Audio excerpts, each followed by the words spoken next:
I actually think I'm live this time. Let's check my channel, see if it says I'm live. Do do do do do do do. See if I'm live.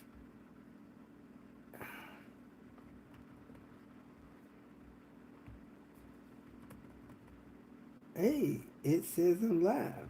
I can watch me watch me. Hey, it says I'm live. I can watch me watch me. One, two, three, four, five. I got a 5 second delay watching myself. I got a 5 second. Let me get over here and try to get these questions. I'm doing pretty good, Irvin. Yeah, this is kind of past my bedtime. I was playing designated driver today. I was live a few minutes ago, so I'm going to try to answer questions that I didn't get answered over there. Manual swap parts. Man, I don't know what that was about. Unlisted. Let me look at this last live hour 17 minutes. See if I could read the comments and start answering those. Do you think platinum wagons are on the rise in value? Even a 200,000 mile one? Man, let me tell you something. 200,000 miles is low mileage on a 25, 26, whatever year old car. That car should have 350, 400 by now. So that's actually low mileage. Man, I tell people once a car is 10 years old, the mileage don't matter. It matters how much care that car's been given. So, man, I'm telling you. All right, Robert, I have a question. What size is that inverted Torx that you need to replace the mass airflow sensor? It's actually, if it's got the security thing in it, it's a T20 security. If it doesn't have that security thing in there, it should be a T25. So let's see if I got messages that I had to respond to on this live. Somebody said they enjoyed the live very much. That's great. Mark said he may send out one of those notify me when you're live things YouTube has, and all your subscribers will receive notification. He had no idea I was live. I don't know how he found out. I don't know how to send those notifications. So that's something I'll have to work on and deal with. I'm trying to get to the questions from my last live. 122 had 1.3 million miles. Good Lord. How much would a TLA wagon go for now? What is a TLA wagon? I don't know what a TLA wagon is. I'm going to hit these questions over here real quick. I can see them better on my computer from my last live. Robert, okay. Key rotates 360 with no resistance in the ignition. The ignition switch or the ignition lock cylinder? Man, I would say that's the ignition lock cylinder. I have one of those for sale if you want to buy it. It's on my website. I hope it's priced right. Somebody bought it. It was priced at like zero or something. It's supposed to be $200, but I do have one for an 850. That's a common problem with the S&V 70s. That's a different kind of ignition cylinder. Hey Robert, I have an ABS light on and off S70 and they did not hear strange sound. Seems I think I answered that one. P444 code. That's not with this live. Do do do do do. Man, I don't see the comments that was left on my live. Kind of weird. I don't know what to say about that. They jacked up my live comments. Do do do do. Let me see if there's comments on this live.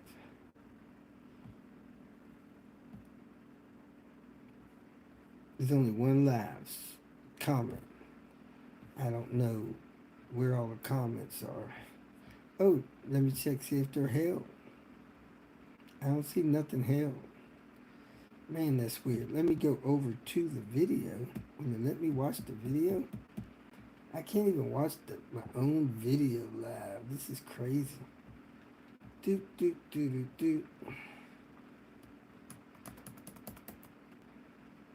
Crazy. I don't know what that means.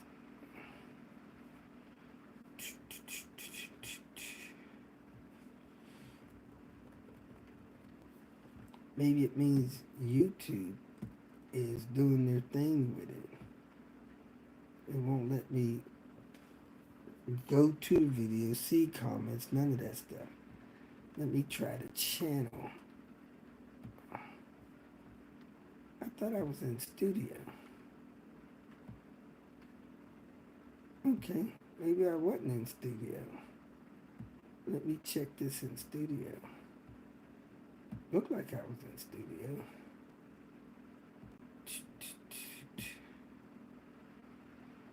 Yeah, I'm in studio. I don't know what's going on there. Alright, so Robert DIY is live. It's taking me back to studio. Let me go to YouTube.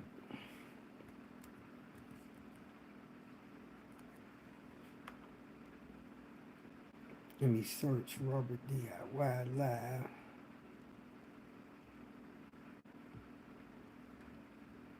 Do do do do do. Alright, I see the live over here. Knock knock, anybody out?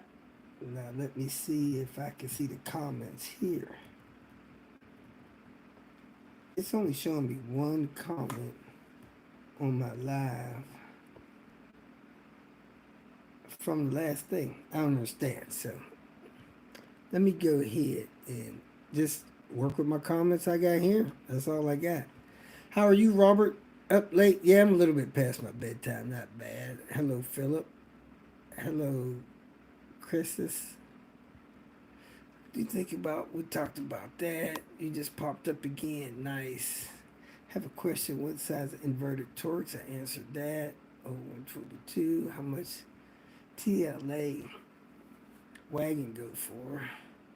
I received a live notice for this live segment. It popped up on my laptop and phone. Sweet. Is there a source for 850 carpets? Not that I know of. You gotta find them in cars that are headed to the salvage yard. But those carpets should be same as the SMV 70 carpets. Man, we could probably ask Alex to do something like that, but he's jumped on a bunch of 850 parts he needs people to start buying, or, he may not get into them just yet. I know the other channel people, and they have some issues with their comments and even some notifications that do go through YouTube. Been weird lately. Platinum Wagon, I thought that was what dealers called them. TLA, maybe. Let me go back to the question. How much would a TLA wagon go for now? Platinum Wagon a couple years ago on Bring a Trailer that I thought was a disgusting example went for $9,500. It was pretty molested, had rust. I don't know if the people just couldn't see how rough that car was. A sedan with like 28,000 miles on it went for like 25,000 on Bring a Trailer. I think those folks have since tried to resell that thing, and it didn't sell for that much on the resale. Man, if there was a Platinum Wagon in good condition, not all jacked up. When I say good, I mean at 4 or 5. A 5, you're probably looking at $7,500 on a 4. On one that's really clean, really nice, you might be looking at 10, 12 on that thing. Those are pretty good. What is considered good miles per gallon for highway driving 850 turbo or T5R. Well, if it's all original and you're keeping it around 70, you're probably looking at 29 miles to the gallon. I had Queen Bee tuned, and Queen Bee used to get 33 miles to the gallon on the highway at like 75, 80 miles an hour. So if you're going about 75, that's when wind resistance starts mattering on these cars. You're probably looking at 27, 28 miles to the gallon. And if you drop back to 70, you should be able to get 28, 29 miles to the gallon. Now, I travel with a lot of weight, rooftop box up there, going about 75, I get about 24 miles to the gallon. So I should be getting better. I feel I should be getting 26, but I'm only getting 24. So anything less than 24, something's wrong, you know. I was in cold weather one time, and I was getting like 18. But as soon as it got up to uh, around 32, 34 degrees, it jumped up back up to 27, 28 miles a gallon. Let's see what we got here. All right. Well, it looks like I'm kind of caught up on my comments for here, and I got 18 people here. If anybody's got any questions, feel free to fire away. There was a lot of questions I didn't get on the other side. Mark seems to think a Platinum Wagon in California will bring 12 G's, 15 on a good day. That's pretty good. I might need to get me one. The last one that I sold went for like 8, um, maybe 2 years ago, and it was like a 4 or 5, or we made it a 4 or 5 in the sale process.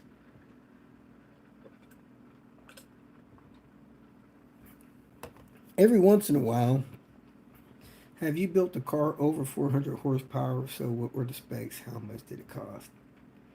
I don't think so. Red Baron is the closest that I've gotten.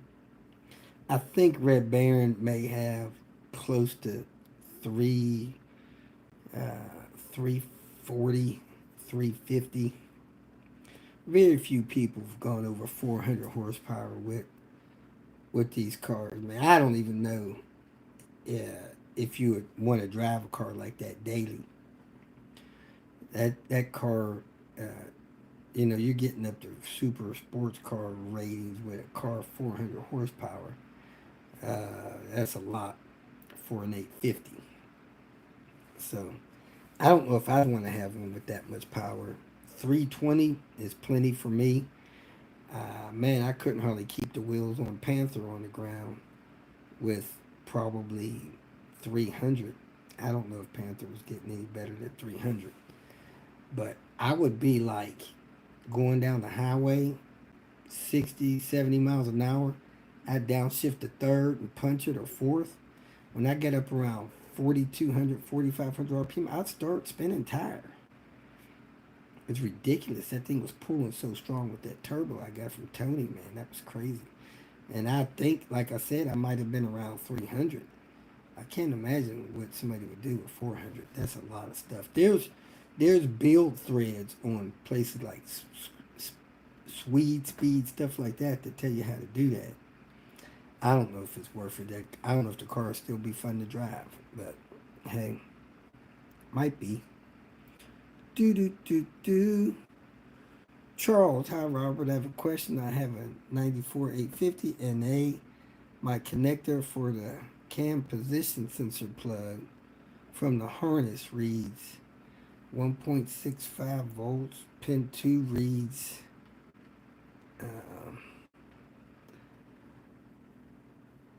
2.54 volt. Pin 3 reads battery at 9 volts. Should I blame the ground wire? Man, I don't know.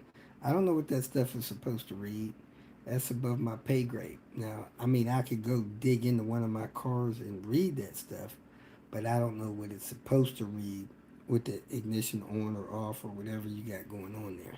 It's above my pay grade, my man. Are you planning to teach Mita how to use a manual? Man, I was planning to teach her that from day one. She refused, not me. What turbo did you have on that car? I might to 18T and E85 for like 300 horsepower. Queen Bee had an 18T. Man, it was on steroids. Tony built it for me, Turbo Tony. That car is quick. It's like I used to spank people in that car. They would like give me the thumbs up, like try to bust a move on Queen Bee. That wouldn't happen. Now I had an R exhaust manifold. I had 3 inch straight flange downpipe. I had I guess a regular intake on it, but I did have a rib kit. Man, that car was kind of quick, and I enjoyed driving it. It used to spank people now. I had an ARD tune in it, and I know there was a bunch of people whining about ARD tunes. I actually contacted Lucky to get him make that tune for that car, just to annoy people. And I put blue injectors on it. That car still runs great. Of course, it has a new owner. The owner for that car lives in New York City, and he drives it, enjoys it, and we're thinking about converting it to a manual this spring. So hopefully April, I'll get out there with him and convert that thing to manual. He'd probably do it without me, but he enjoys having me work with him on stuff like that. So we'll probably do that thing together and make it even more fun. He'll probably have to get a new tune, switching from auto to manual to make it run better. But that's where it is. So 18T, man, I don't know. I've heard of people with 16Ts with enough juice, E85, hitting close to 300 horsepower. I had a bigger turbo in Panther. I never really checked the horsepower on Panther because I could never get the tune right. You know, it was always going back and forth. Something was always supposedly wrong. Not getting the most out of the tune. I thought I had a 19T on steroids. I took it out because I thought it had some wear in it. I put another 19T in, and this 19T I put in wasn't nothing like the one I took out. So I took it to Turbo Tony and said, I think this thing needs to be rebuilt, but man, something's up with it. He said it was more like a 21T. I was like, well, why didn't you tell me we could have tuned for that instead of trying to tune for a 19T? And I don't totally understand all the tuning, but I would think if you're a tuner and you're trying to tune a car that's supposed to have a 19T and it ain't working right, somehow you should figure out that it's a bigger turbo in there after reading several of the files and make adjustments to utilize that bigger turbo. But we never could get it right. So I didn't ever take it to a dyno and try to figure out what the horsepower was. But I tell you, I could be in fourth gear and stomp on that thing about 4,500 RPM. I would start spinning tires in Panther. That car had the kick, but down low, low speed starting out, it was as slow as an NA car. It just didn't have a kick in it. Now, with the turbo it's got now, it's got a little juice off the line. Made adjustments to the wastegate actuator, stuff like that. Panther was just not tuned right in the low settings, so maybe we'll get that squared away after I get this transmission fixed. We retuning Panther right now because of the turbo change. See, well, we got 22 people. That's good. Do do do do do. I don't know if you need to go E85 for 300 horsepower. You going to go back to questions? Man, I tried to find them questions that was left on that last live. I can't find none of them. So if you could find your question, copy and paste it, I'd appreciate it. But I can't find the questions from the last one. What's up, Michael? Here's a question that I'm sure a lot of long-time Volvo owners probably have. On which car are you able to adjust the odometer in the event that it stops counting due to chip gears? on all the 850s. The 850s are the ones that have the gear problems. And I guess if you knew what adjusted to, you could probably do it on the 240s, 740s, 940s. But I can do it easily on the 850s. I can read it because the mileage is stored in the cluster, not in the ECU. When the gear breaks, it continues to count mileage in the cluster. It's still accumulating, so you can read it and then reset it to what it's supposed to be if you don't mind having those extra miles. I've seen those things off 120, 150,000 miles. So do what you want. But I kind of get a kick out of having high miles. I always adjust mine up. I had a weird thing going on with Lemonade right now. When it was the first day it was cold in Terre Haute a couple weeks ago, it was down to like 21 degrees. The odometer quit. I thought the gear broke. 4 or 5 days later, it started working again. So it's been intermittent depending on how cold it is. And that item should not be temperature sensitive. So I'm a little perplexed by what's going on there. Maybe some grease or something is not working right. So uh, let me, I have to answer the text. Maybe I can answer that on the email. What is my Venmo?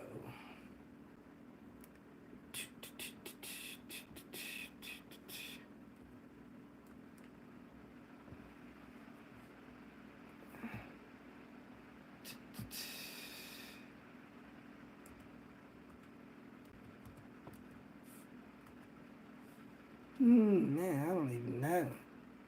Let's see if I can let the phone go. The holder was trying to tip over on me.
All right, Uncle Steve just sent me a message. Text message popped up.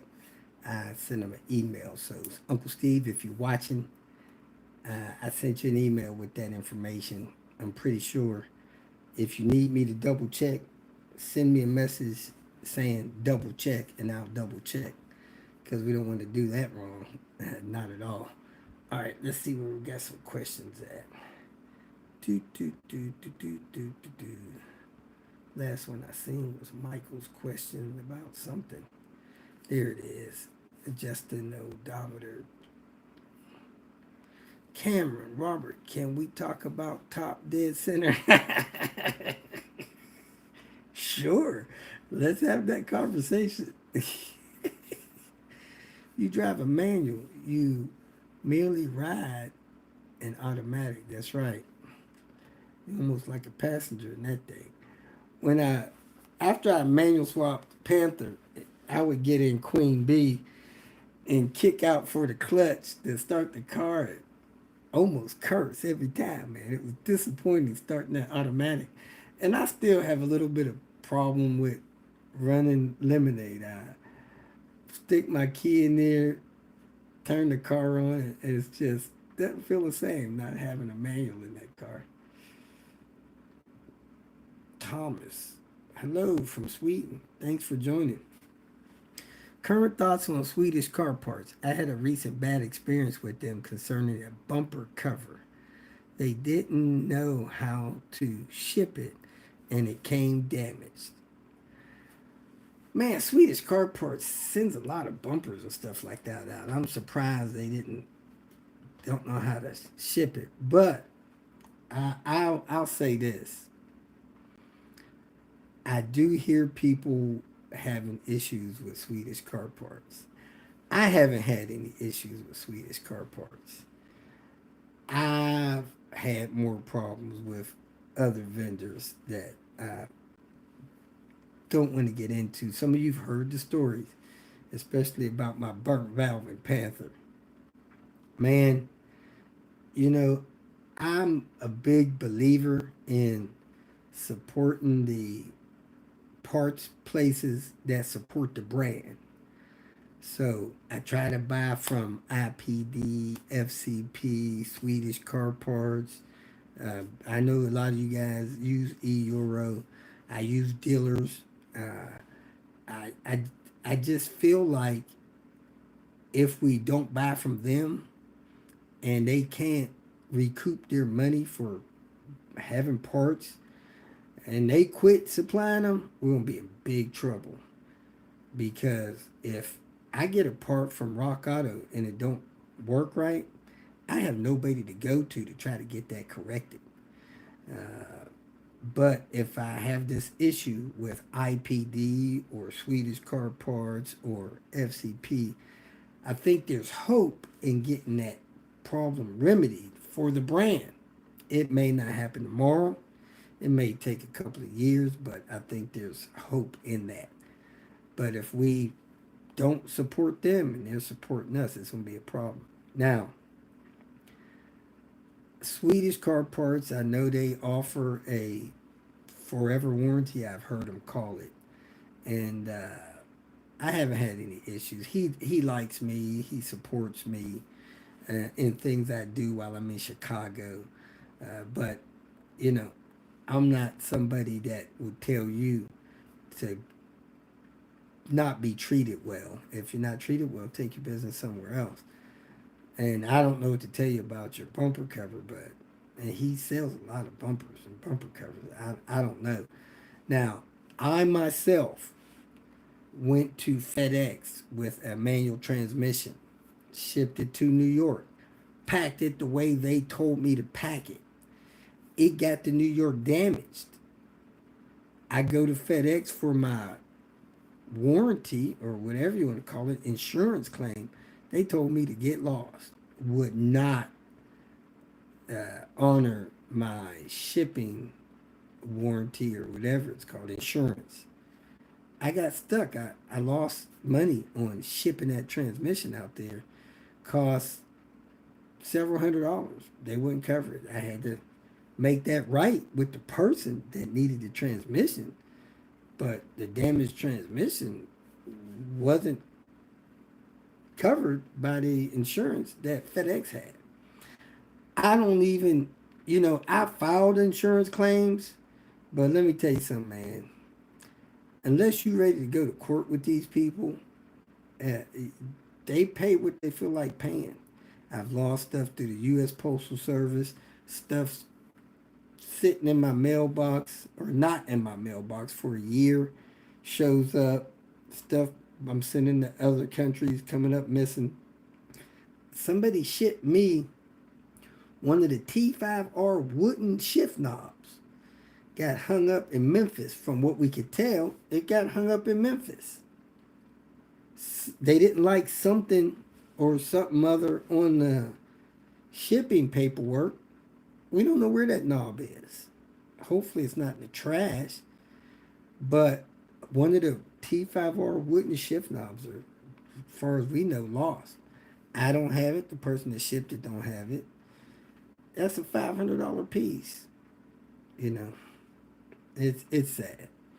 And now, Swedish Car Parts is getting ready to release the T5R bumper skins in fiberglass. Now, if there's something that's hard to ship, it's fiberglass. So you could bust those up pretty good. Hopefully, I'll be able to semi-deliver a lot of them. I'll go load a bunch of them up in the U-Haul trailer, drop them off in a couple of states and common places. People can go there and pick them up. Hopefully we could do it that way and not have to depend on FedEx, UPS, DHL, or whoever to handle these bumpers and not bust them up while we need them. You pay several $100s for an item that you couldn't get a year ago, and they damage it in shipping. That's going to be a bad day. And I imagine that fiberglass is something that they're going to be busting up like they don't even care. So that's coming down the pipe.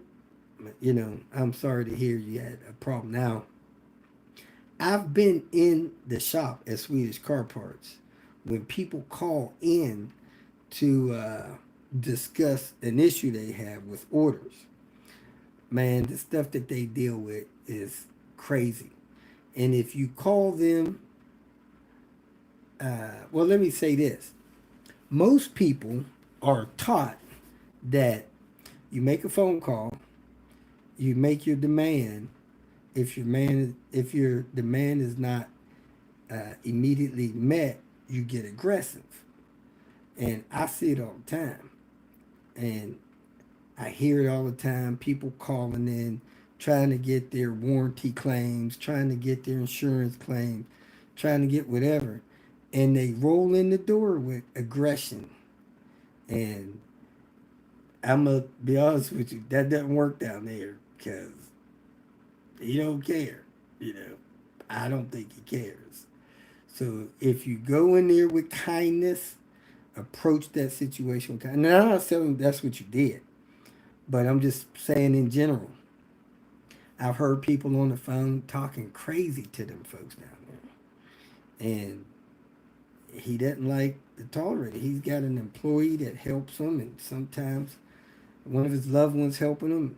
He don't like people talking to his folks like they don't appreciate, the attempts to make things right. And I see people trying to get stuff returned or warranted down there that he didn't even sell them.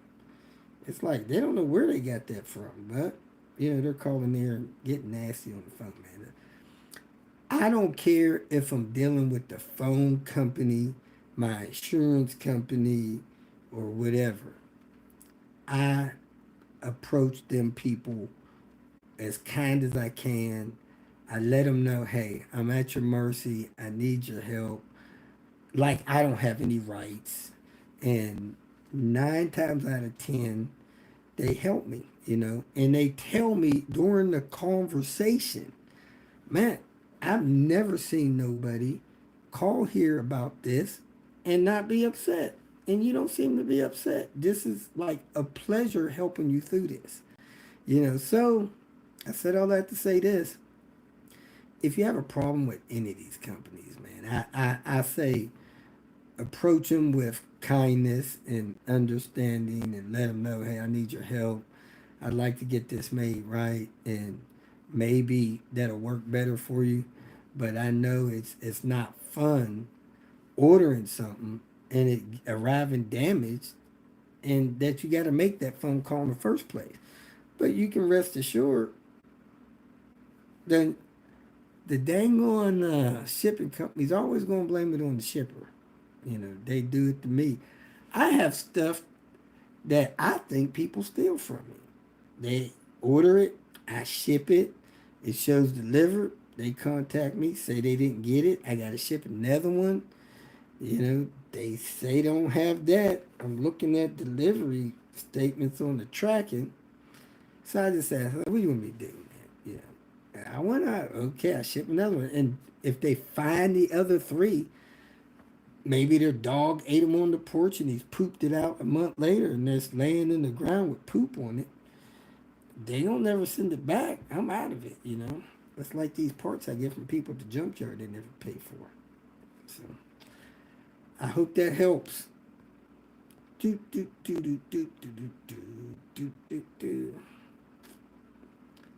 I haven't seen your daughter on one of your videos for maybe 2 years. How about having her do a cameo appearance? Man, I don't know. We had a conversation about her. I don't even like going out with her.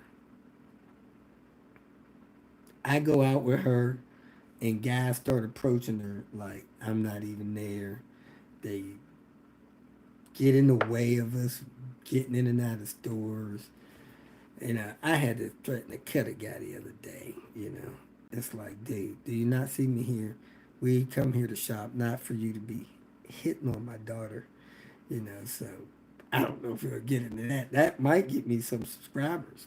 I could go from 250 to 450 in a week, get her to cameo in a couple of these videos. With her little smile and her cute face, so I don't know. She might. I don't know. She's got this S60 out here. She might get involved in some repair or something, or just do it, and I film her doing it. We'll ask her, see what she say. Have you ever seen a V70, Yes 70 convertible? No, never seen a V70 convertible. I thought that's called a C70, short version, but no, haven't seen that. Man, people do the weirdest stuff with cars. So, no, I hadn't seen that. Hadn't seen that one. 90S70, best scan tool to reset the service light. Best scan tool to reset the remotes and more. The Volvo VST, I actually have two of them, a backup in case one dies. Uh, I have a service light reset tool that you can borrow. Go to my website, search tool, it'll come up. You see the arrangement there. You can get it, bring it back. Great. So I don't know to tell you other than that. Happy weekend, everybody. Glad to catch you live, Robert. Long time subscriber. Thank you very much. DNL Machine. Hey, Robert, how'd you get started working on cars? Have you ever worked in a shop? How'd I get started working on cars? When you buy a raggedy car, you either going to have enough money to pay somebody to work on it, but if you broke and poor, you're going to have to work on it yourself. Man, I've been a tinkerer since I was a child.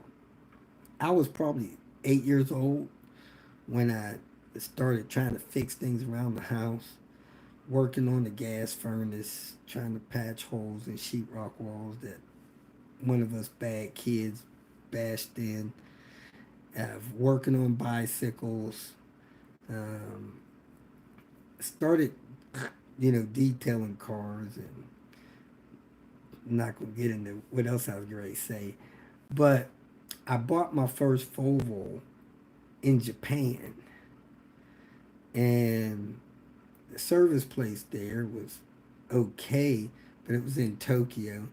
Detailing the car, started following forms, working on that 740, man. That 740 almost never broke. Very little had to be done to it. While I was in the military, I was an airplane mechanic. I was a crew chief for C-130s. So I got in my head that if I could work and fix an airplane, a car can't be as complicated as an airplane. I could work and fix on that. So I started doing my own service and maintenance on my 740 GLE, which was an 87 model. So I started working on my own car. Then mostly doing kind of minor upgrade things from IPD. IPD was a big deal back there on the red blocks. And keeping that car on the road, I ran that car over 400,000 miles. I was still using it to show and sell real estate when I gave it to my secretary that needed a car. She didn't have a car, her and her daughter, and bought a 960. So I began working on cars then. I've never worked in a shop other than when I was a child at home in high school. There was a guy 2 doors up that had a body shop from my house. I used to go up there and hang out at his body shop, and he would, kind of let me do a couple of little things, but it was nothing I can remember. Patching dents in a car, shaving down the body putty, mixing the body filler, fixing a rust hole or something like that. But I've never worked in a shop formally. I've worked in a couple of shops that people let me work in to do my thing since I've been YouTubing. But most of my knowledge and skill come from discovery and from reading Volvo forums. I used to be a contributor or daily person on Volvo forums and then on Matthew's Volvo site a little bit. And I messed around and bought a 850 yellow T5R. Then I bought my daughter a S70, and man, I had to start learning how to work on cars then because those things were breaking every month, where my 740 never ever broke. My 740 used to cost me about $176 a year, everything included except gas. These cars, they cost you that every month in parts, you know. They're tough cars, but they're just not as durable as the red blocks were. But so no, I've never worked in a shop. I kind of, I don't do well with a job. I got to punch a clock. Not that I'm not capable of doing it. There's something in my head that I just don't like working for a company. I've never worked for a company other than the Air Force. Other than being in the Air Force, I've never had a 9 to 5. It's just, I don't know, something in my head just won't let me do it. It's a lot of work, a lot of control they have, and not much pay. Now, when I came out of the Air Force, I was approached by a Lockheed and by another airplane firm that wanted to hire me to work on airplanes. And I probably should have done that. I would be a lot better off financially now, having steady income, having benefits, having less stress, hustling. Um, I'd probably be retired by now with a halfway decent pension. But now, the way I see things in reality, I'll probably work till the day I die. I'd be like 80 years old, hoping one of you guys will let me come, like, screw in your dash panel or something without breaking it. Oh, God. So, anyway.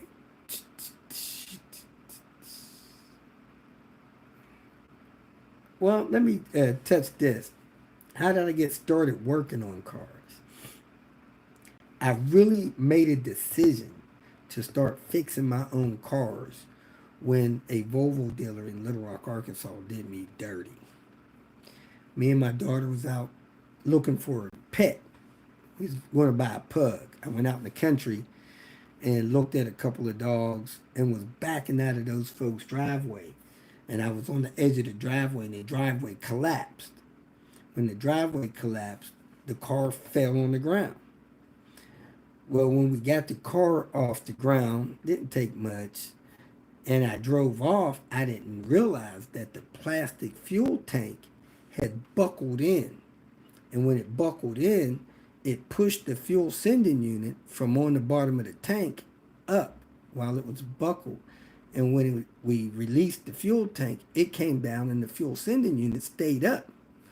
So I was running out of gas at about a quarter of a tank. This went on for a month or so. I didn't know what was going on. Took it to the dealer. The dealer, long story short, the dealer jacked around, messed me around, went in the tank and hacked up more stuff, gave me a bill for $900, and I still had the problem. So the next weekend or the weekend later, I went in the tank to figure out what they did, and I seen all the stuff that they hacked up, and I seen that the fuel sending unit was bent. I went and bought one from a Volvo salvage repair guy out in the country. Fixed it and contacted the dealer. Told him I wanted my $906 back, like pronto. They started hee-hawing around. I went and got my friend's legal stationery and put it on legal stationery and got my check like the same day they got their letter. And right then I was like, this took a lot of my time. It was aggravating. They had my car for like 9 days. I'm better off fixing it myself. So I just started fixing myself. That's how I got started working on my own car. Hey Robert, watching all the way from South Africa. Yes. Man, my wife wants to go to Africa bad. So hopefully sometime soon, maybe next year, we'll come visit Africa and make our way down to South Africa. I don't know how many people down there would need my help, but man, I'm glad to work a little bit while I'm there. I had to get a yaw sensor sent from Lithuania for my '04 S60R. I tried three locally sourced, all bad. Wow. Yeah, that sucks. Hey Sam, hi Robert. Which pre 99 Volvo model do you feel has the best aftermarket support? 850, 240, 740. I feel rear wheel drive models are easier to work on. Thoughts? Man, there's a lot of parts that you can't get for a 240, 740. The problem with the 240, 740s, mostly electrical. You need to just rewire the whole car. There's a lot of aftermarket support for those cars. The value of the ones that are in good shape is great. I always tell people if you see a poor person need a car, give them a 240 and tell them, here you go, you got wheels. Try not to be a jerk about it. And man, you can give them that car. It's hard for them to destroy a car like that. And heck, they may hate you for a week, but after that, they'll love you because they'll fall in love with those red blocks. The turning circle, the ease to drive, the simplicity of the way they're made. It's sad. A lot of mechanics won't work on them now because they're too simple and they don't like working. They want the computers or whatever to do all the work. And for some reason, I don't know why, people with old cars think it should be cheaper to fix their car. An hour is an hour, regardless of what needs to be done on what kind of car. And most people with old cars, they've pissed off all these mechanics because they say, the car only cost me $500. Why would I pay $700 to get it fixed? Because you need a car and you're asking me to fix it. That's why the bill's $700.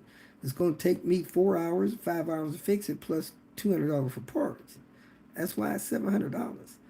It doesn't matter to a mechanic if the car is 2 years old or 60 years old. If he's got to spend 3 hours on it, he's got to charge you for 3 hours. I don't know why people think that an old car should be cheaper to work on. But I think you can get more parts for an 850 than you can a 240. I could be wrong. I would ask Phil that question. Phil has 850s and he's got red blocks. Now, my buddy Dan the Man, he doesn't want to see another red block at his property. He's a P80 guy now. He's done 240s and stuff like that. And I don't know.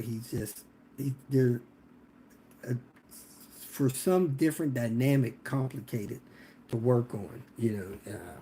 So I don't know. I love red blocks, but I don't think I'd own one because 850 turbos are just too fun, and they're really durable cars. You got to fix a lot on them, but man, they run with all that stuff broken. I bought one time, Red Baron. That car was rough, kept running, never stopped running. I could drive that car anywhere. It was hard to drive it with all the stuff that was busted, but I could drive it anywhere. Man, now that car is beautiful, in great shape, and fast as heck. Everywhere Red Baron goes, everybody wants to race it, man. That car it's just smells like it's ready to eat up some road. It might be because it's dragging all them busted Toyota Priuses behind that it's eating up. Maybe that's why. they want to race it. Anyway, let me see if I can. Do do do do do. Ooh ah. Do do. Oh man, I went right to the comment. Robert, happy holidays. Quick question: 98 S70 T5 5-speed. How can I run independent fog lights with the parking lights? Just rewire it, man. They have accessory wiring under the dash, maybe something under the hood. They got some in the back. They got some by the shifter. Just find one of them auxiliary things and set it to come on when you turn that light switch on. There's some of those things that do have a light power, and just run your own independent wires out there. What's up, Google user? What's up? Got any cars for sale? I had a bunch of cars for sale. I have a S70 T5 out in Albuquerque that we think we have a buyer for. I have a Lagoon here that needs to be sold. All I could have that car ready to go in probably 6 hours. It might have a bad transmission. I need to retract that statement and check that out before I sell it. I don't think it has bad transmission because these cars have great transmission, but it might. So it might take me 2 or 3 days to get it ready for go. It is a 96 T5 wagon, black, got a silver hood right now, but it's a T5 wagon. That's a nice car. I have a yellow sedan that's really for sale.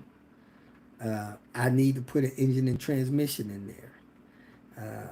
I'm at 6,000 with that, and if you want to add anything to it, we can finish it the way you want. It's a pretty nice car, short of the fact that it doesn't have an engine and transmission. I have an engine and transmission downstairs. I can have that car ready to go in probably a week. They destroyed the wheel hubs on there. I have wheel hubs to put on there. So I have a T5R black wagon. The engine has about 15,000 miles on it. It had an engine replacement. That's got a problem with a door latch and the blower motor. I could probably have that car ready to go in 3-4 days. I drive it around. It's got nice wheels, newish tires on it. Well, let me retract newish tires. The tires are probably 3 years old, but they probably don't have 1,000 miles on them. Good tires on it. And like I said, the engine is near new. The car runs great. I drive it around every once in a while, but not that often. I have a wrecked S60 P3 car down here I could sell. I probably got 2 more cars somewhere, but that's what I got, you know. So,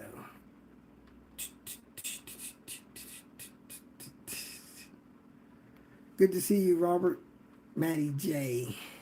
Hope you're able to get some fishing fix done in 2025. Man, are you ain't never lied, because I got ripped off on my last fishing fix try. I think it's my fault.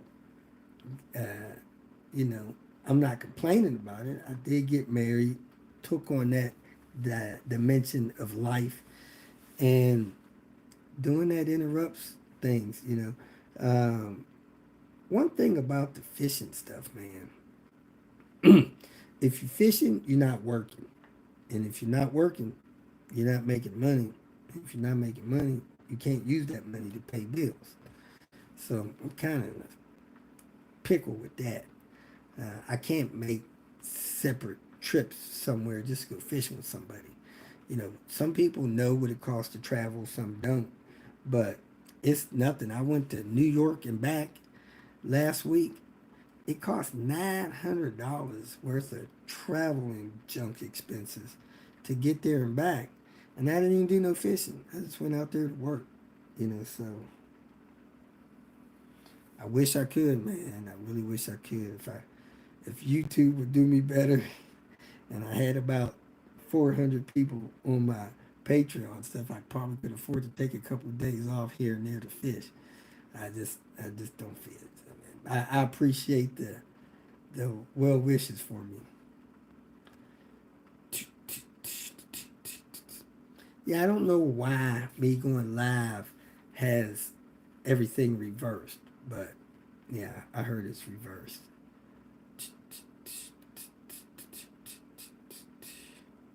Board on the wall is backwards too.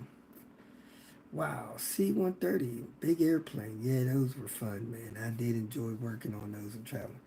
Then you know Robert has a Bronze Star. Can you do trucks as well? You know, I could work on a lot of stuff. I used to work on airplanes and blah, blah, blah. But here's kind of my deal with working on things that I'm not affluent in or I don't know by the back of my hand.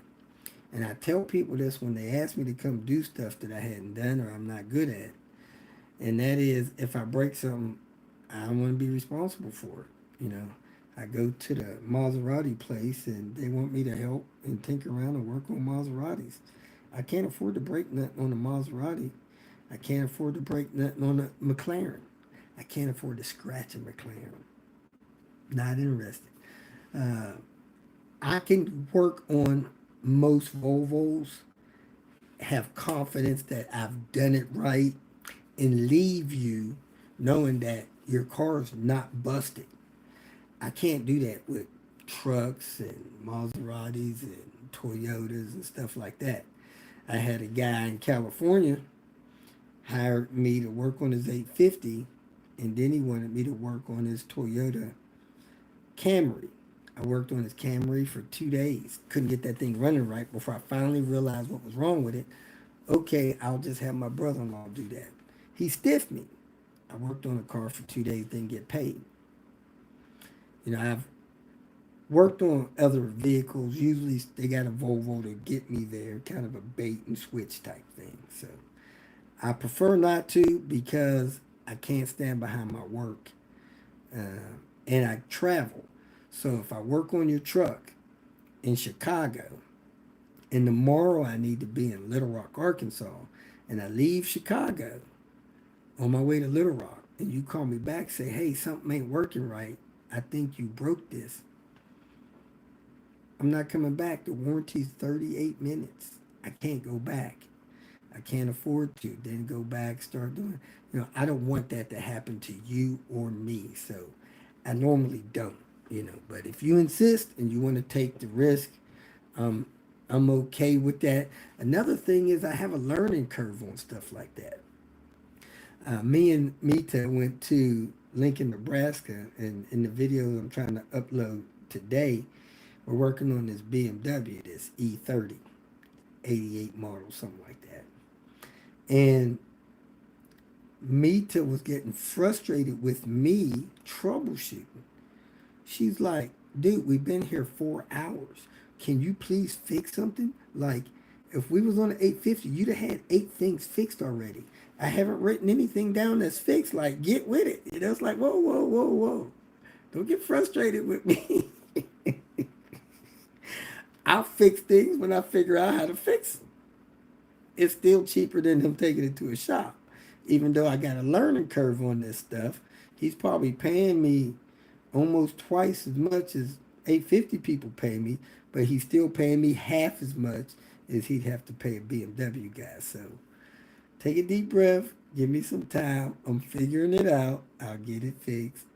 We'll all be okay. Just don't bite me. So, you got to pay for that learning curve. That kind of sucks. Wedding ring on the left hand, traditionally, he's reversed too.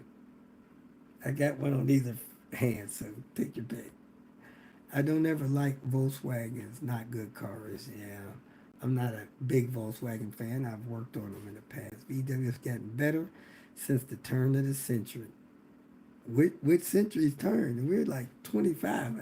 I don't think those centuries turned recently. Robert, are you sure public isn't flicking to you when you're in town on your daughter? No, people don't know me. You know, most of the time, most of the time, people see me. I have like, I don't know what it is. Somebody could tell me. Go to my channel. I probably got like 38 million views. Let me check real quick so we could have this conversation.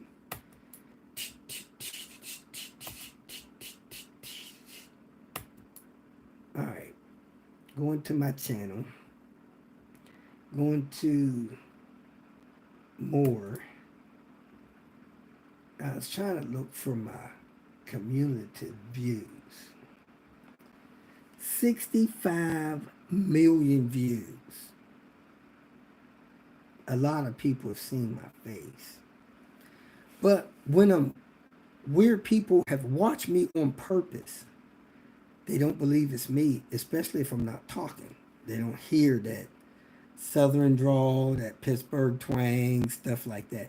I'd be in the junkyard talking to somebody, and they'll be like, "Man, this is so strange." I say, "What's that?" They say, "I feel like I've met you before." I said, "Really?" They say, "Yeah." They say, "I can't put my finger on it though." I said, "Is that right?" And then I'll say something like, "Have you ever seen that guy giving you step-by-step detailed instructions for completing the task at hand?" They said, "Oh yeah, you kind of look like him. You kind of sound like him a little bit too." "Yeah, I've been told that." "Oh man, that's strange. Well, have a nice day." "Okay, you too." But my daughter is very attractive, and no matter where we go, somebody says how cute she is or whatever. And it's just annoying when guys are hitting on her and we're trying to move. There was a guy blocked us one day. Well, blocked her. Didn't want to let her by. I was like, dude, like, take a deep breath and get a hold of your hormones. Like, God dang, this is ridiculous.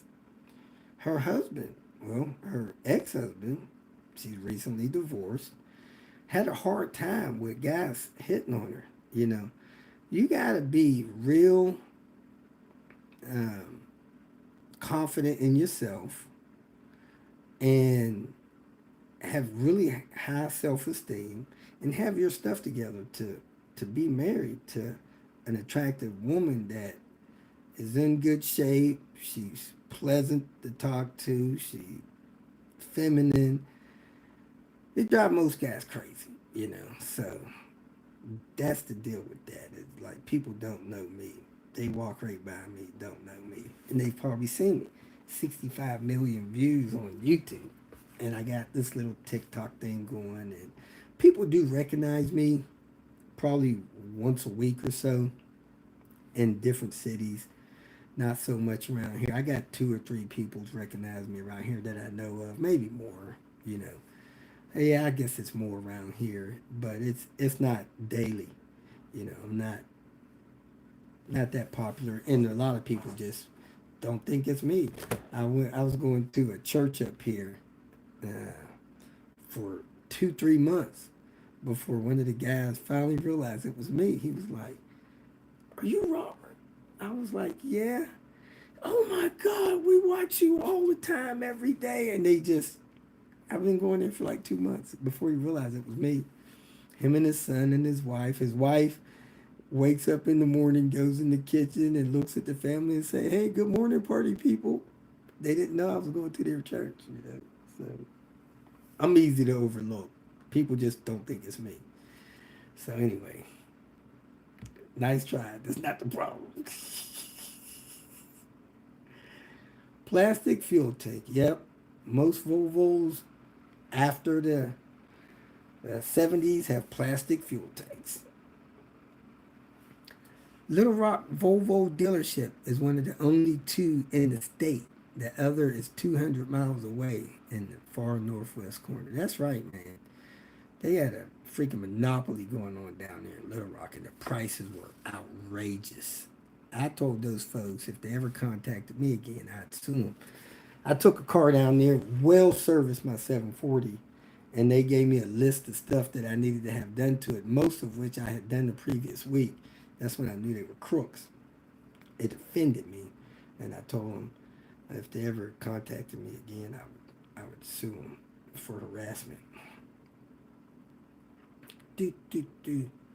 Robert, I saw your block off oil cooler lines at the thermostat in the video on it. I assume the lines were leaking bad. Are there any updates for those cooling lines that are better? No, the lines weren't leaking at all. I just blocked them off because I don't want them to start leaking. And that's an expensive repair. It's a complicated repair, and they're not worth the trouble. But you can go right ahead. I got brand new lines with Volvo packaging on them. I'll sell them to you. But if you ask me to install them, I'm gonna charge a idiot fee on installing those things. They're pointless. But go ahead, you can keep running them if you don't mind that working stuff on them. Do you prefer OE rubber or polyurethane bushings for control arms? OE, man. Polyurethane does not do well long. It's great when you put it on there. I've seen polyurethane bushings just crumble. One week it looked fine. The next week there's chunks missing out of the polyurethane. They just fail, crumble.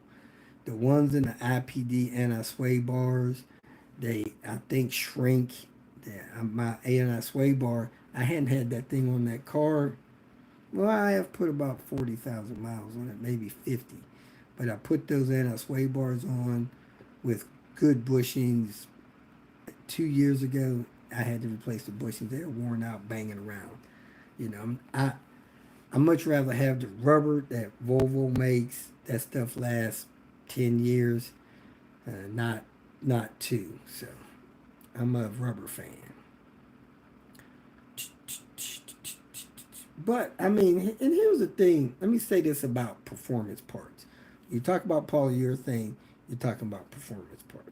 When you're talking about a tune, you're talking about performance parts. When you talk about Bilstein B6s, you're talking about performance stuff. Performance stuff is made to perform. It is not made to last. So just know that when you get something performance, expect that to last at best half of what the OE stuff lasts. So just put that in your man. If regular Volvo struts would last 100,000 miles, performance, if you get over 50 with them, you did good. Man, some of these people that race cars, the stuff they put on there is only good for 2 races. You know, they race twice, they're replacing all that stuff. So, you know, for poor people, I think we should stay away from performance stuff. For people that are doing well, they got good paying jobs, $200,000-300,000 a year. Get y'all the performance stuff, man. Have a blast.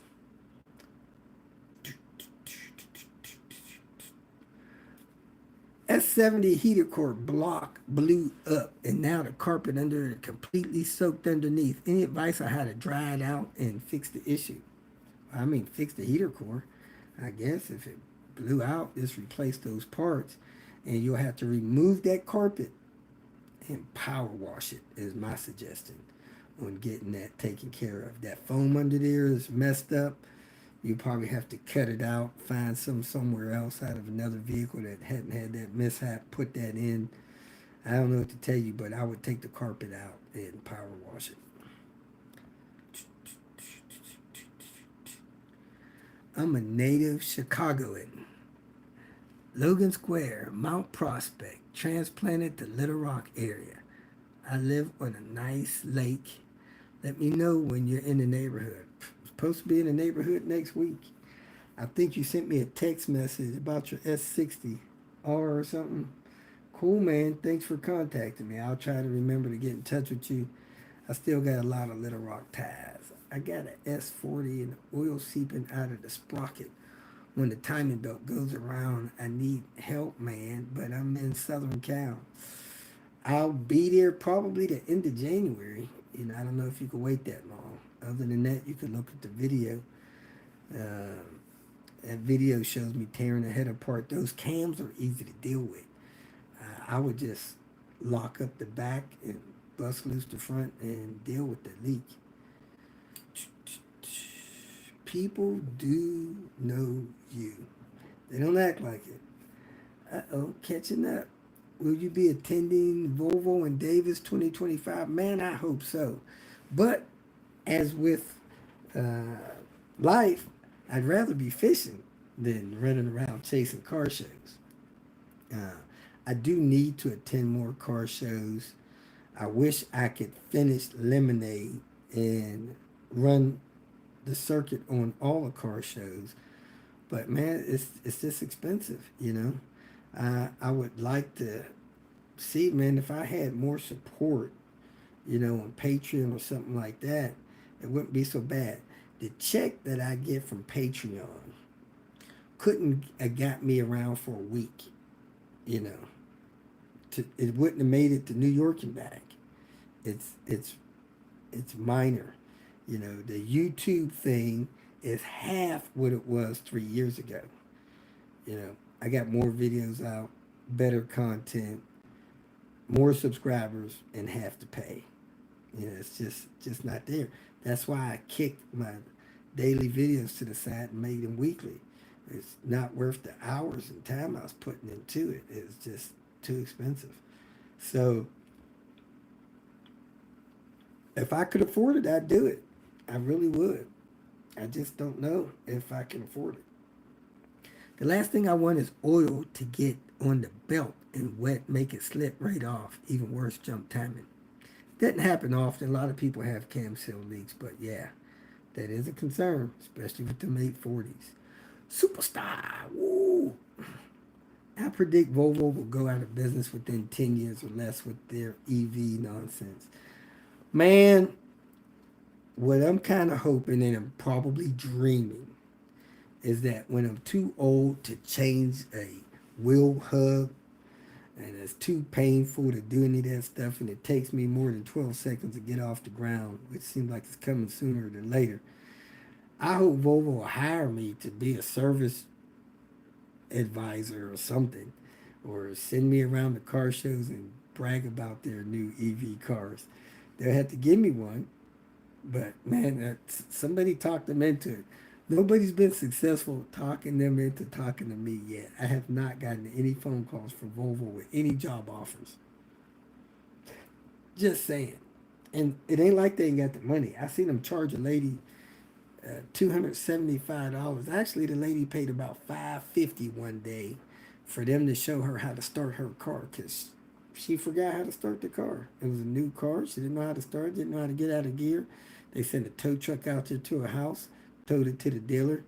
I guess she caught an Uber down to the dealer, and they showed her how to start it and get out of there and gave her a bill for $550. So I think they got the money.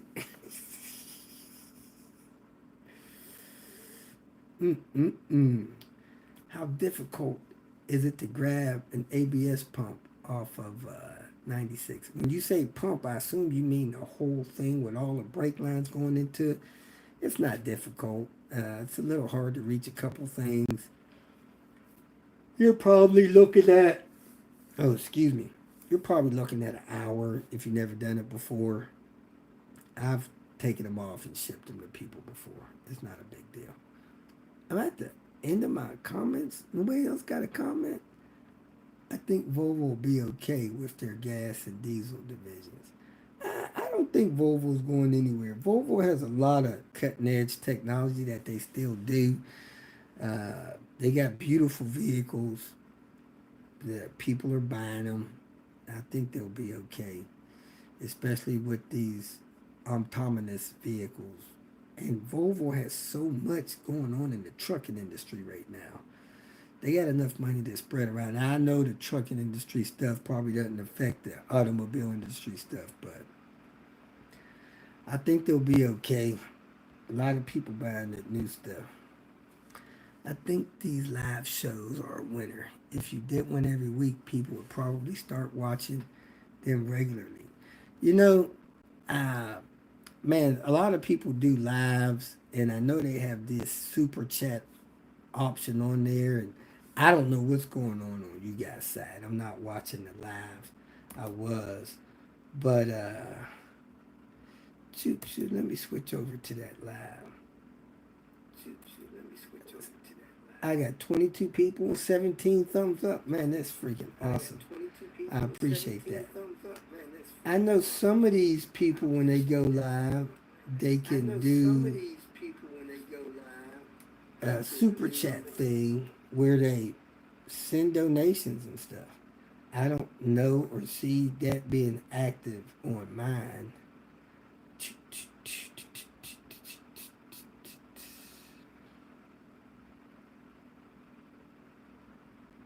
Yeah, I don't know if people can super chat me or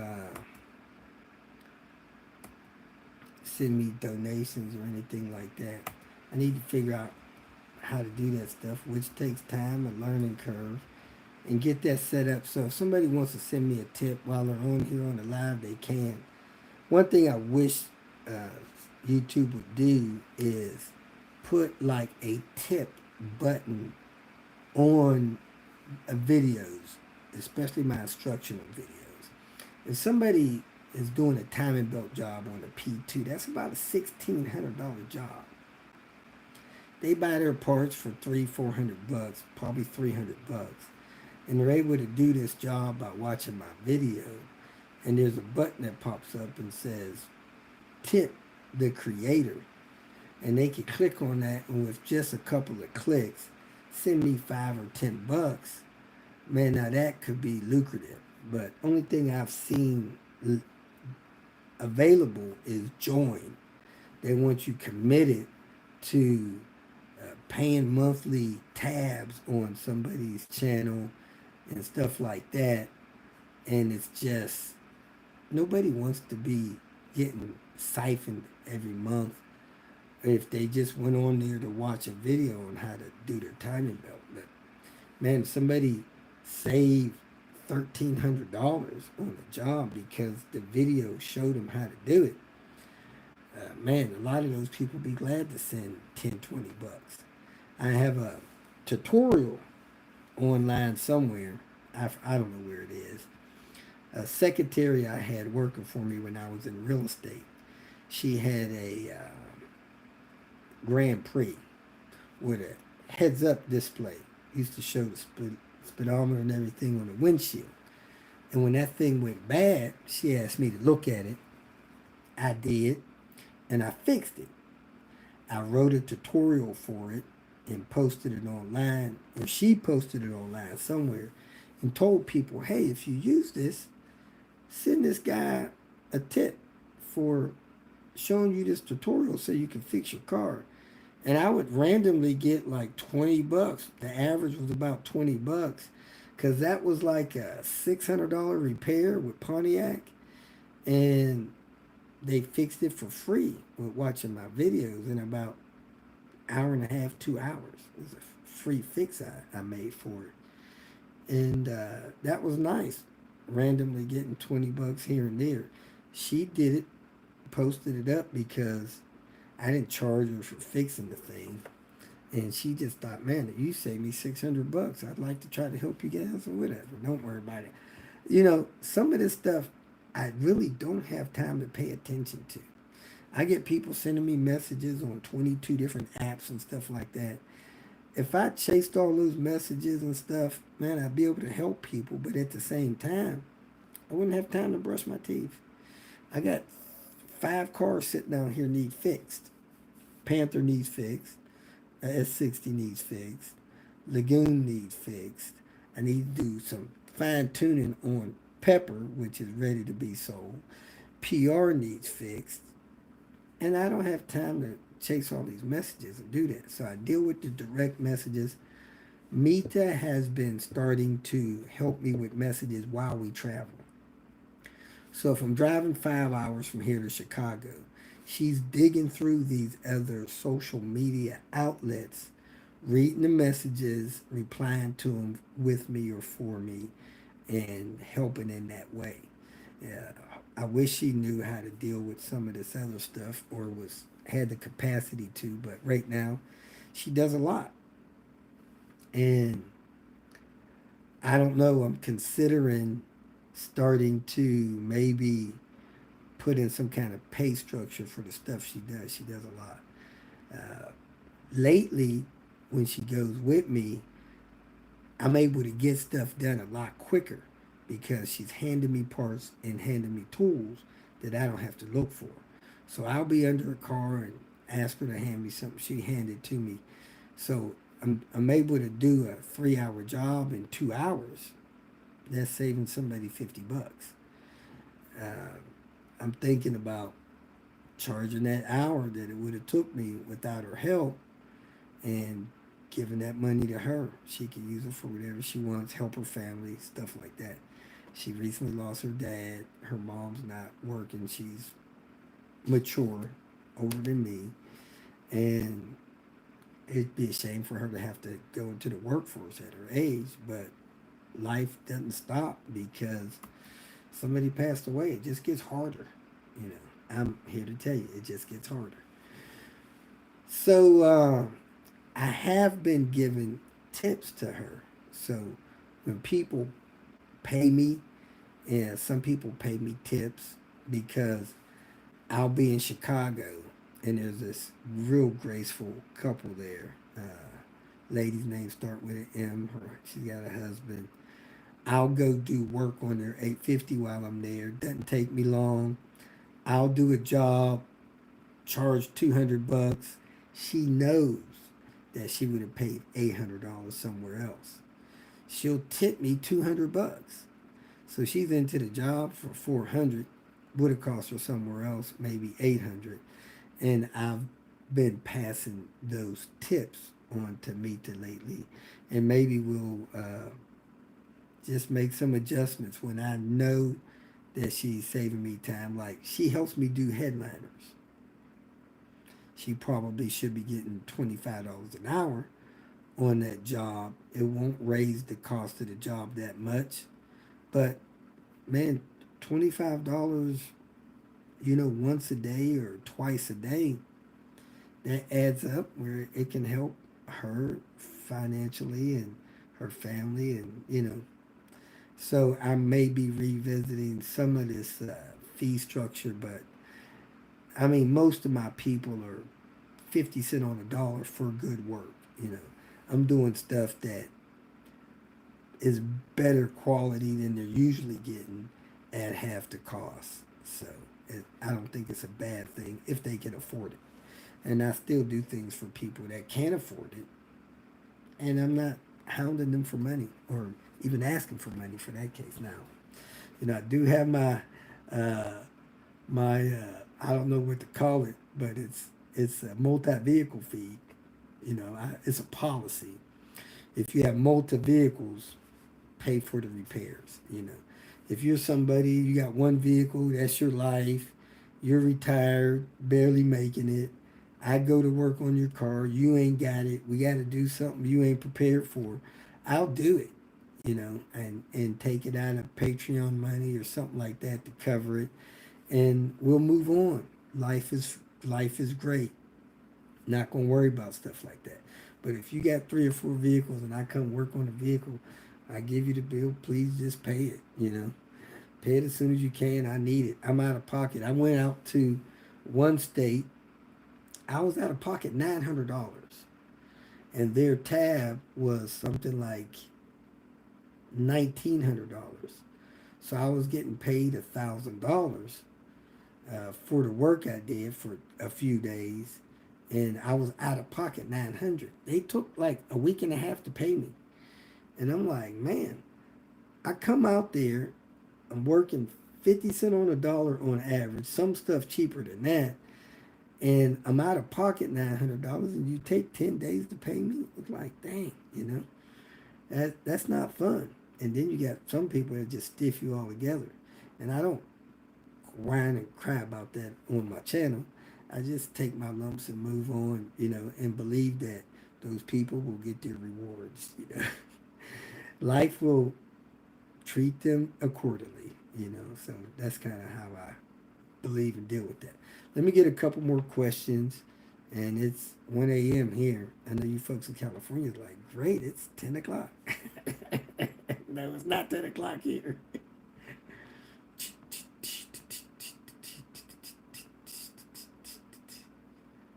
Studio app under Earn. Okay, I'll check that out.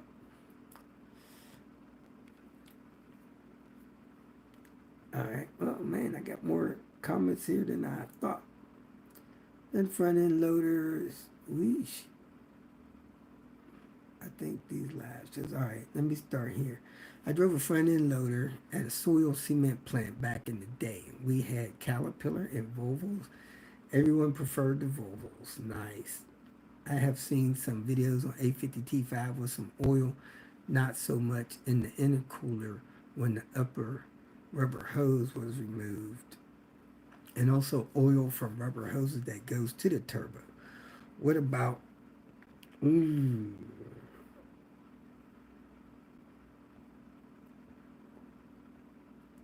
what about that? Is that okay? Yeah, that's fine, man.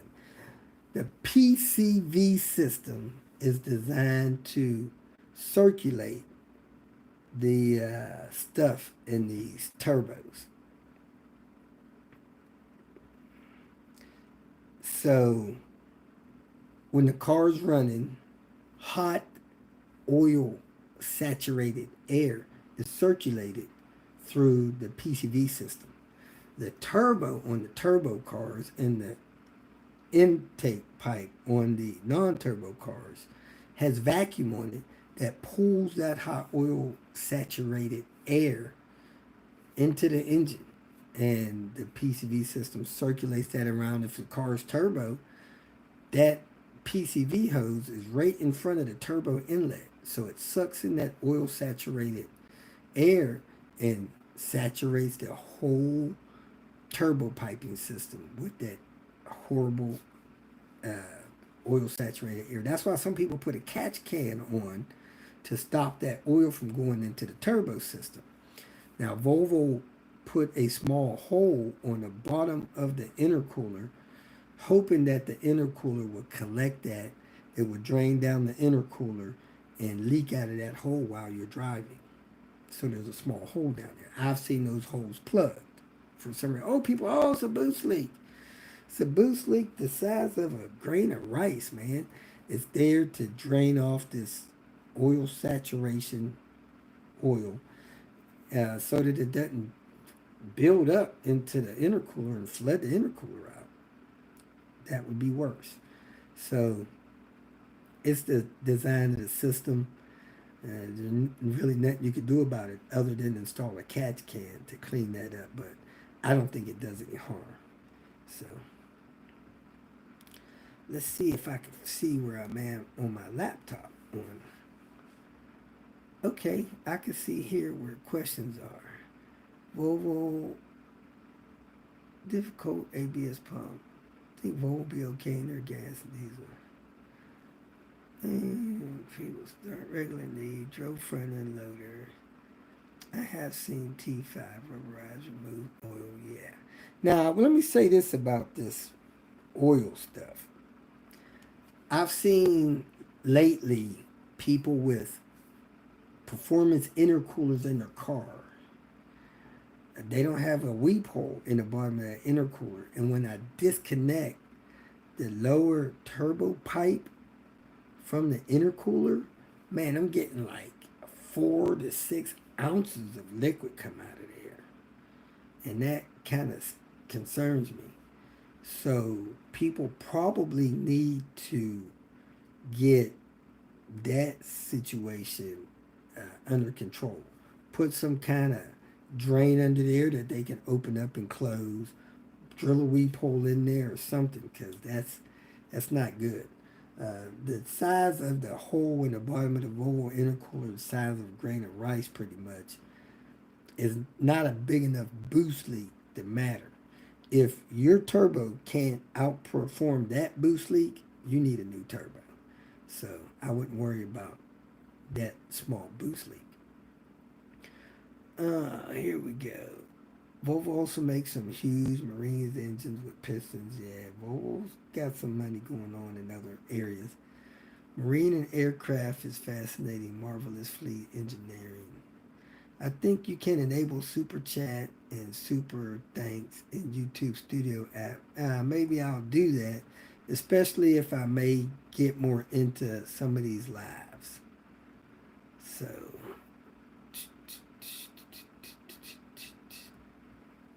I helped a person buy an 850. I think it was. Do those have preventative PCV service requirements like others? I think in the service manual it recommends being inspected every 30,000 miles. What that means, I don't know. I do the glove test to see if it's serviceable. Other than that, I don't do any servicing on it unless it's got a bad part that's leaking, broken elbow or some aftermarket part that's leaking air. That's really the only thing you have to do now. Oh, excuse me. When I got Panther, it had 188,000 miles on it. The PCV system was 80% plugged, maybe 90. I took it apart, cleaned it up, replaced the old parts, put it together, ran full synthetic oil on oil change intervals on an average of about 7,500 miles. Later, 10,000 miles. That system never did get clogged back up. So I say run full synthetic oil, do your oil changes in a reasonable amount of time, and you'll never have to replace that PVC system again. But if you do, you do. Zach, garage, how am I doing? I'm doing okay. You know, life keeps happening, cars keep breaking, relationships have dynamics. You know, I'm recently married, so even though I'm old, don't mean I won't have any merging issues with that. Mita has made dramatic changes in her life. She's doing things that she had no idea she'd be doing. She wants to help, real passion to help me, very helpful. Uh, Things that are a little challenging is she's really good with organizing and putting things in places that they should be. I'm not real good in finding those things, so that's can be a little frustrating. But if I could show her what it looks like, pull up a picture of it, show her, she tells me exactly where that stuff is. She's trying to get used to being away from home, putting up with me in my messy ways. She's maybe a little OCD with cleaning, man. I've never seen nobody clean as much as she does. It's like, this is there a way that something can be too clean? Around here, it's definitely cleaner than new. You know, definitely cleaner than new. But I'm trying to adjust to that without frustrating her. So hopefully, I'm not an old grouch to her as much as I am to other people that ask me stupid questions. So, but you know, overall, I'm doing good. I feel healthy. Um, just trying to keep things under some kind of control. Google user tour dates. Man, I don't even know how to answer that. I set a schedule to try to catch up on people that's been waiting forever. If something happens and I'm close by you, I try to dip and do that. If I'm in your city and you need me for a day, I don't mind giving you a day.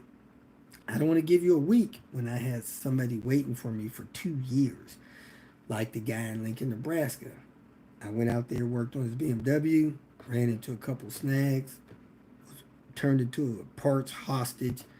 I had to go. I got to go back out there, finish him. There's maybe 5 or 6 other people that has projects they've been waiting for me on. But right now, the way it looks, I'm going to finish up a couple things close to Cincinnati. I'm going to try to dip out east, help a couple people out there, head into Texas for the holidays to spend it with our family, and then head to Lincoln, Nebraska, Albuquerque, Las Vegas, Southern Cal. So that's my schedule between here and the end of January. We'll see how that goes. I felt bad making my brother help me with the headliner. That was several hours job for our first time, but it came out good. That's good. Now, I did a headliner not long ago in a man. I guess it was an 850. Yeah, 850R wagon with a guy named David. He bought the car, and the person gave him headliner material. That headliner material was, I think, 5 times nicer than the headliner material that you buy at Hobby Lobby. Foam was nice and thick. The material felt better. So I'm going to try to encourage people maybe order their headliner material ahead of time at like a vendor or a headliner interior place versus running over to Hobby Lobby and grabbing that stuff. The stuff at Hobby Lobby is, man, it's cheap after doing it with some good headliner material. Again, I hadn't had any good headliner material for a while. I think Panther was the last time I did good headliner material 2, 3 years ago. So I'm gonna encourage people, get better headliner material if you can, but you know, it's not that much. It's super cheap at Hobby Lobby, twice as much if you get it online somewhere. Maybe 3 times as much. It's still under $100, I think, if you get it online somewhere. So it's probably worth it. But if you get Volvo headliner material, I think that's like $350. Doing it yourself, you're still saving a lot of money. It might be worth it. And I'm pretty sure the headliner material is fire resistant from Volvo. Headliner, yeah, not a heavy lifting job, but awkward.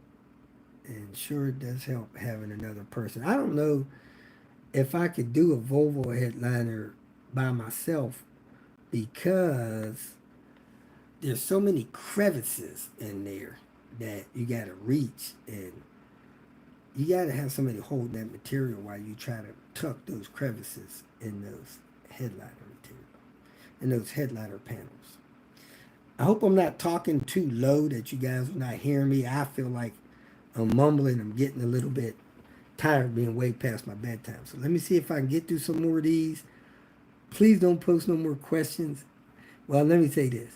If you have a question, go ahead and post it now. But I don't want any more questions posted after 1:20. If they say they're posted after 1:20, I'll reply to it some other time if I find it. But I'm going to finish up the ones that are posted between where I'm at in this list and 1:20. I'm going to sign off no later than 1:30. So I got to get to bed. I got stuff to do tomorrow.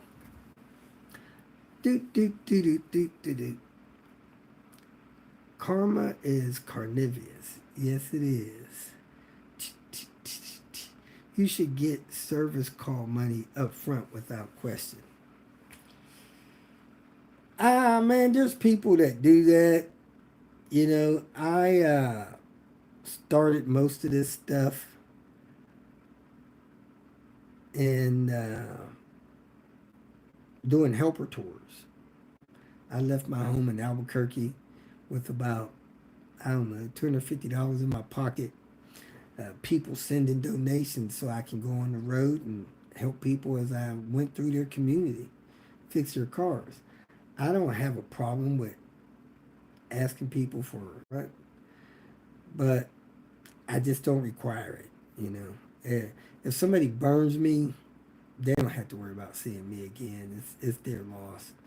I Crazy enough, you can talk to people that I've helped. They pay me money, I don't even count it. You know, I may count it later, but I tell them what the bill is. They know how to count. These are grown folks. You know, so if they short me $20, they short me $20. I'm not gonna lose any sleep over that. But I probably should run this more like a business and would be better off.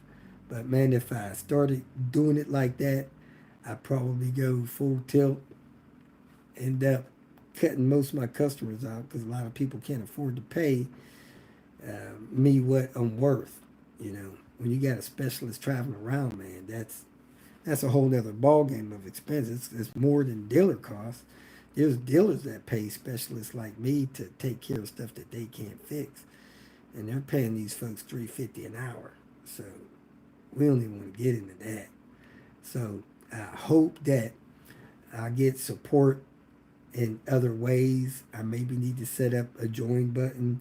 Like I said, if YouTube allow a tip button to be put on here and people can tip me, I'd probably get 1,000 $10 tips a day. $10,000 a day, I wouldn't even have to charge people to roam around. But if you did a job that cost you 300 bucks, but a mechanic would have charged you 1,000, you may not have a bone tossing me $10. And I'm telling you, with 10,000 views a day, there's at least 100 people that's saving $400 or $500 that they could break off $5 or $10. If I got 1,000 people send me $5 a day, it's $5,000 a day, and that people think that's a lot of money. In the big scheme of things, it's not. I'm living way below what most people live at because I don't have any bills other than my tax bill I pay, paying the IRS.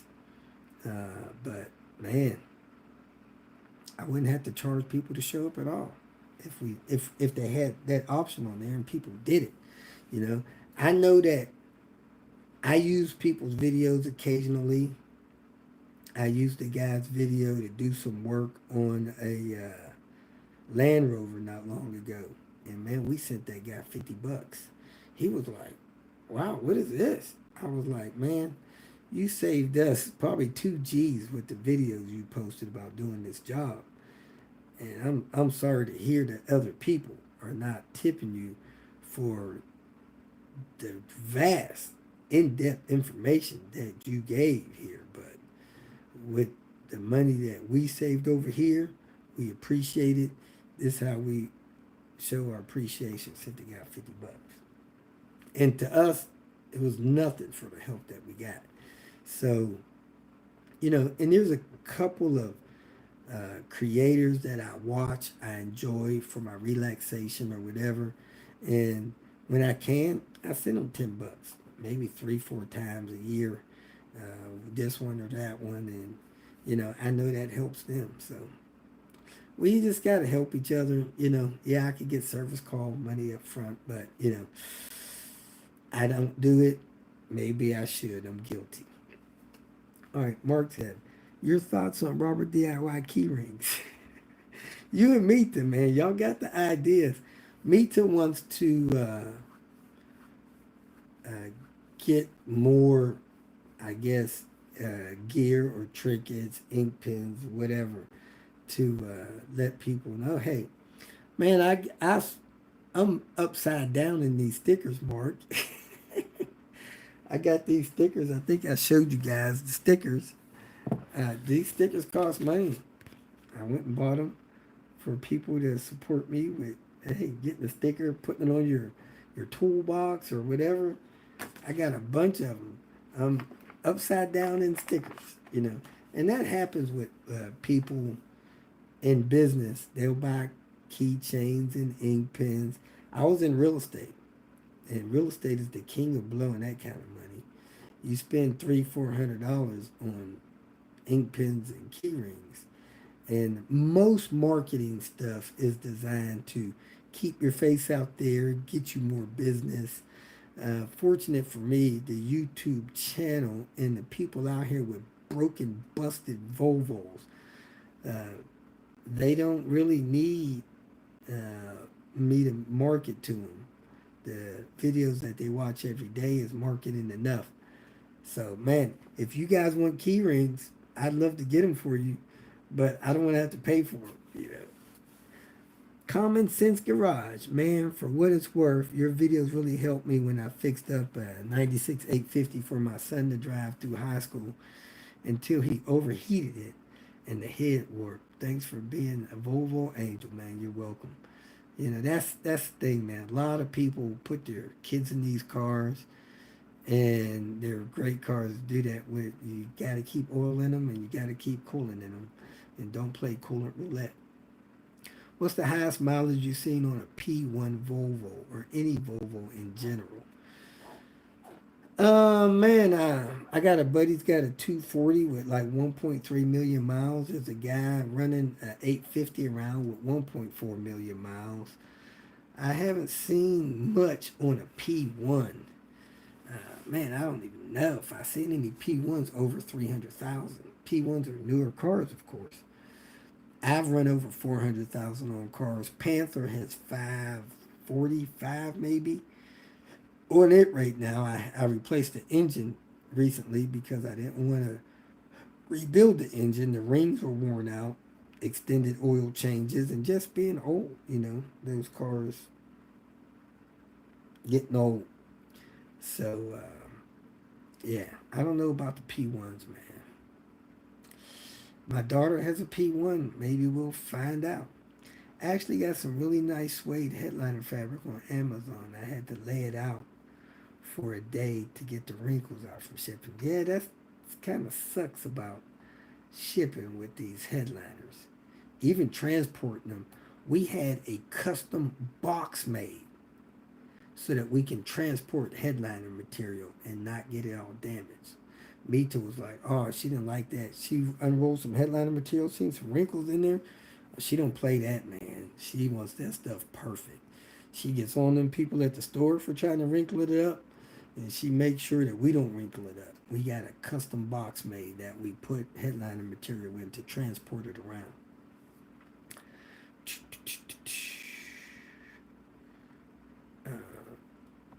On the topic of headliners, mine's got ruined after a friend thought using one of those water vacuum things on it was a good idea. Very recently, got a new one from the junkyard, totally clean at $20. You should be able to clean stuff like that. If you're not able to, it's probably on its way out. That's just my take. I kind of feel that way about if somebody borrows your car. Let's say your brother comes to town, he borrows your car. He's driving to Aunt Susie's. He's driving to the mall. He's coming back home. The timing belt breaks. Is that his problem? Is that his fault? I would think not. If he's driving down the street and the tire comes apart, if he didn't hit a curb, I wouldn't hold him accountable for that.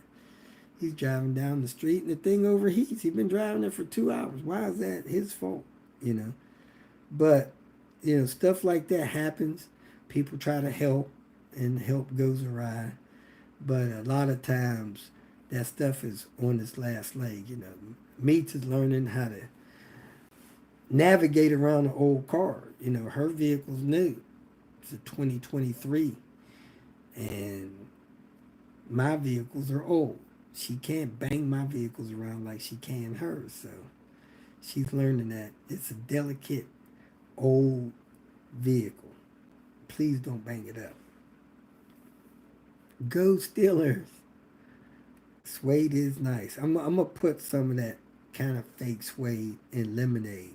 I'm going to go gray. I wanted to go dark gray, but I don't know if I want to deal with the trim work that would have to be dyed dark as well. So we'll see. Get Meats involved in that. That's her department. She's good at decorating and cleaning and all this other stuff. Happy weekend, everyone. Thanks for the live, Robert. Man, you are welcome. That's true, Robert. Actually doesn't count the money when you pay him. Mark knows. Mark has invited me to his place. Him and his wife are very gracious. He's got his Robert DIY coffee mug. I don't see mine here. Somebody just bought one a day or two ago. Let me grab that thing. Do another commercial. At a commercial break.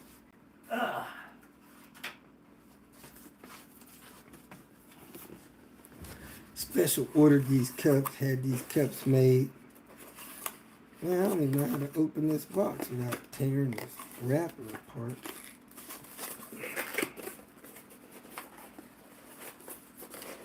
Can I get this out of here without breaking it? I don't think so. Now let me go ahead and cut it. I'll cut it and tape it back up. I think this is David's cup, but